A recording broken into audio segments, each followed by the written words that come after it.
only trust someone, only trust someone who can see these three things in you: the sorrow behind your smile, the love behind your anger, and the reason behind your silence.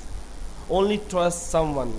सिर्फ उस शख्स पर यकीन रखो, उस शख्स पर भरोसा करो, who can see, जो देख सके, these three things in you, ये तीन चीज़ें तुम में देख सके. उस पर ही सिर्फ भरोसा करो जो तुम में ये तीन चीज़ें देख सके.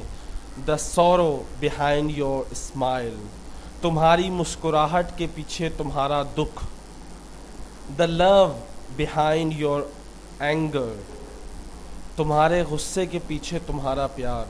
And the reason behind your silence, और तुम्हारी खामोशी के पीछे वजह. अगर उसी शख्स पे भरोसा करो जो तुम में ये तीन चीज़ें, जिसमें तुम ये तीन चीज़ें देखो कि वो तुम्हारी मुस्कुराहट के पीछे तुम्हारा दुख देख सके, तुम्हारे गुस्से के पीछे तुम्हारा प्यार देख सके, और तुम्हारी खामोशी के पीछे तुम्हारी वजह जान सके. उम्मीद करता हूँ ये वीडियो आपको पसंद आई होगी. अस्सलामु अलैकुम.